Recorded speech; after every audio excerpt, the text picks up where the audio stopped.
Welcome to In Conversation with Himali. Nirmala, our guest today, began her career in the IT sector, specializing in animation television programming and digital media consulting for media entertainment companies. A full-time mom now who blogs on WordPress at Simple Moments of Life, writing about everyday moments in our lives. She published her first book of short stories in 2018, titled The Tin Cat and Other Stories for Children, followed by a collection of short stories titled Simple Sojourns in March 2021.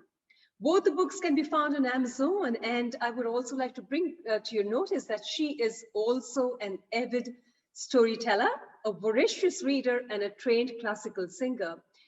And while I talk to you about all this, I am wondering, how do people wear so many caps together and manage everything so perfectly well? Let's find out from my guest herself. Welcome, Nirmala. It is my utmost pleasure to talk to you and to welcome you on this channel. Thank you, Himali. Thank you so much for having me on your channel today. I'm truly happy and excited to be here. Thank you. Thank you. So Nirmala, I came across your blog some time ago, and each story there, kind of touched my heart.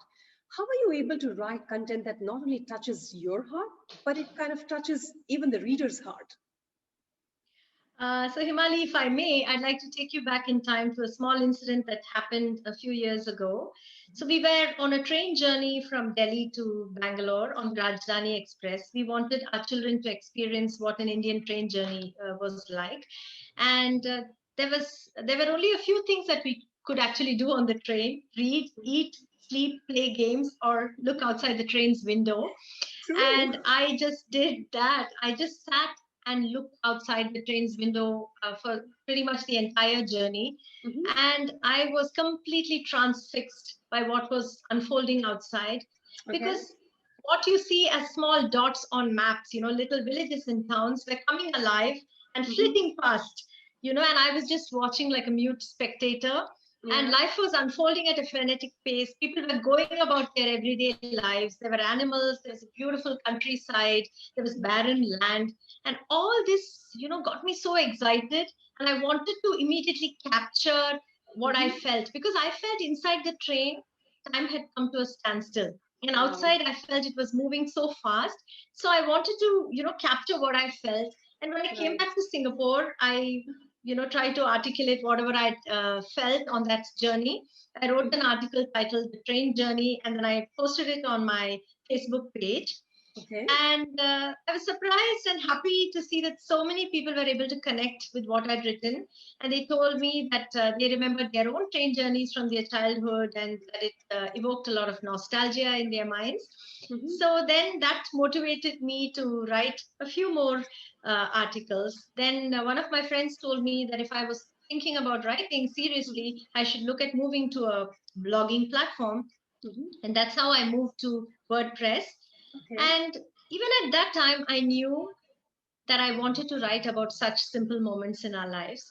Because I think we are so caught up in the mundanities of our everyday chores, in the stresses and strains of our the various roles that we play in our lives, that I felt that we don't stop and enjoy such simple moments that unfold all around us.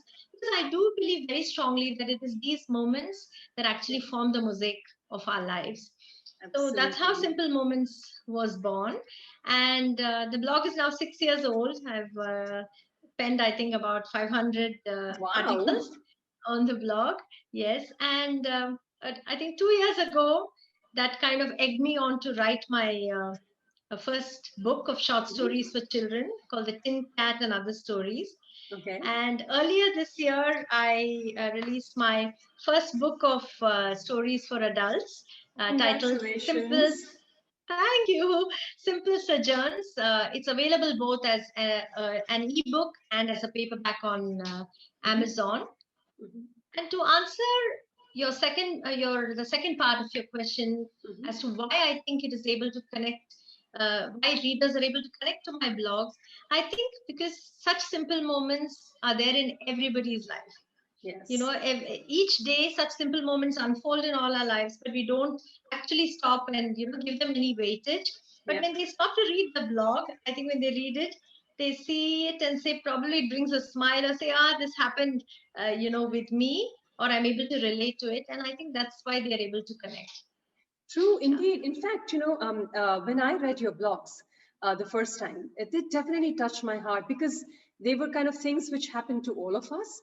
Great. So I would like to ask you this, that you made me nostalgic, while you mentioned about the train journey. And especially during these times when we are stuck at home, all the more we miss the travel, isn't it? And but you did your travel sometime back, and you wrote your story a little later. So do you think you could do justice to what you felt and what you wrote? I would say that the journey actually left a very strong impact on me, and I experienced very strong emotions when I was watching the world, go by. And I hope I haven't diluted what I felt when I finally wrote the blog and I captured. I think I've done justice to it. And I hope, even if I did 50-60% justice to what I experienced, I think hopefully the readers would, be able to connect. Yes, it's an achievement. Yes, definitely. No, you have, because I haven't read that story of yours. But while I was trying to find out more about you before, I decided to interview you, I came across a lot of people who mentioned about that particular story of yours and how it had touched them. And I will definitely go to that one because I'm sure it is very interesting. Yeah. And Nirmala, I have my next question to you would be that from an IT industry to a blogger and a writer, how did the journey unfold? I would say my romance with the English language and books started at a very early age. I was surrounded by books, Amar Chitrakathas, Enid Blyton's, Agatha Christie's, R.K. Narayan. Pretty much I think the books that, kids of our generation grew up reading. Yes. My dad and mom were both writers. I mean, they wrote for their own satisfaction. My dad used to pen verse and write poetry. My mom would write articles about social issues. And there was always, conversations at the dinner table where my dad would quote, some famous author or famous leader. He would ask for our views. So there was always this, constant endeavor to express ourselves at home. And then through school, my university and work life, I've always been involved in some kind of writing. So whether it's an essay writing competition, I was a debater and orator all through my school and university. And then when I moved to, when I started my career, one of the roles I had was in the early stages of my career was as the editor of our in-house newsletter. Okay. And I chanced upon that article a few months back. And guess what? It was titled The Simple Pleasures of Office Life. Oh, dear, lovely. Yeah, so I probably, maybe my thought process was very similar to what it is now. Probably I kept looking for those simple things, which give us simple pleasures. So, and then in my IT career spanning 14 years, I spent time in content creation in the animation industry, digital media consulting, television programming for kids. And that coupled with all the people I've met, with all the experiences I've had during my travels, I think all that has brought me to the here and the now where I want to write full time. There's a long journey ahead, I know. I've just started my journey. There's much to be learned, but I look forward to it. So from what you have just spoken to me, I understand that the writer has always been in you. And you had parents, both your mom and dad also wrote.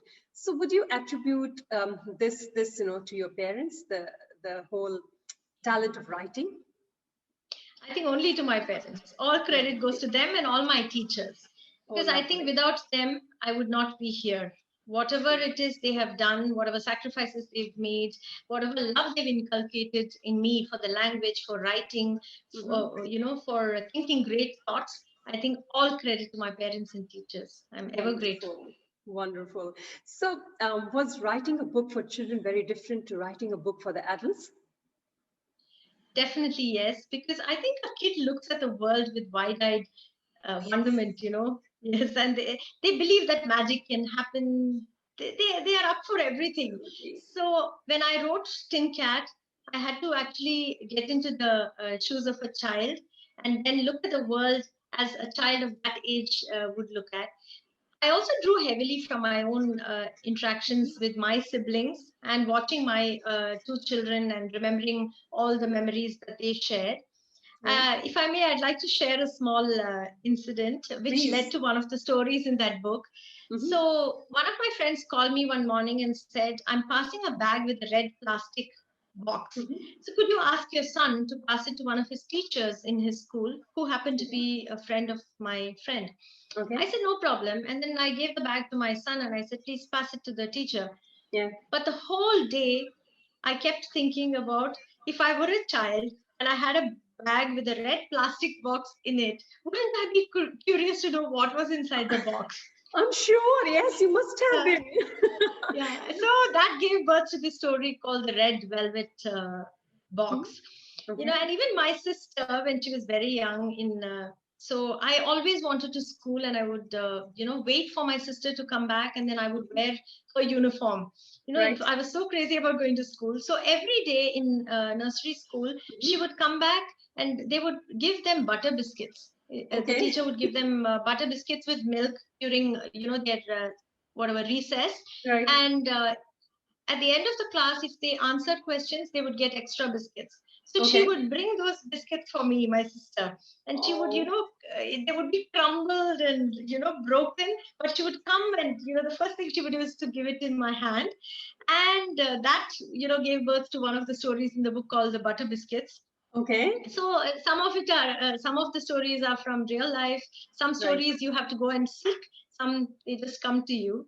Right. But when it came to writing Simple Sajans, I think it was a lot easier because I'm an adult now, and I think I can get into the mind of an adult and think like them. So I think in that sense, it was a lot easier to write as an adult, as a book for adults. Having said that, I think in terms of the actual writing process, there is no difference whether you're writing a children's book or an adult's book, because I think you need a lot of discipline to sit in front of the computer, or if you're writing in the traditional way in a book. I think you really need to have that discipline to sit and write word after word after word. It's like, you write, you delete, you repeat, write, delete, repeat. That cycle keeps going on, and I think you should not give up. At least that's what I've learned, because it's very easy to abandon, halfway through and say the story is not working for me. But I keep making, changes till I feel there's nothing more I can give to the story, and that's where I stop. But yes, even for me, the journey is, continues, and it's a learning journey, and I have a long way to go. Right. I can only imagine, because I don't write myself, but I'm just thinking, that if I have thoughts in my mind, I write them down and I go to sleep, and when I wake up, I have come back with new thoughts. So every day it must be like, writing and rewriting and writing and rewriting, I'm sure, right? A lot of patience. And must have been lovely. So I would like to ask you, Nirmala, what is success to you? And I hear that you are inspiring a lot of children and women here in Singapore to pick up the pen and allow the thoughts to flow. So what is success to you? I think, Himali, the definition of success has changed over the years, I think, as we age. And at this stage in my life, I think to me, success is something purely internal. It is, I would say, success is contentment. And when I say contentment, I mean contentment that stems from a job well done. When you've given your absolute best to something, I think that to me at this stage in my life is what I would call success. I'm a student of the Bhagavad Gita, and I really believe that we have a right to our action, only to the action. We don't have any right to the results, because the results will come from the world. They may be good, they may be bad. But what you have in your control is what is in your hand. And I think if you've just poured your heart and soul into what you're doing, I think, and you're happy with what you've done, I think that to me is success. That is such a beautiful statement made. Keep doing the action, the results will follow. Lovely, Nirmala. Thank you so much for agreeing to speak to me on this platform and for spreading inspiration all around you. Your blogs definitely are very inspiring, and I'm sure your novels ought to be. Viewers, Nirmala's books are available on Amazon. The link will be provided in the description. Thank you, Nirmala. Absolute pleasure talking to you. Thank you very much for gracing my channel. Thank you, Himali. I'm so happy to have been here today. Thank you for having me, and truly humbled. Thank you so much. Wishing you the best for your blogs ahead and many more novels to come. Sure. Thank you so much, Himali. Thank you. Have a good day. Bye. You too.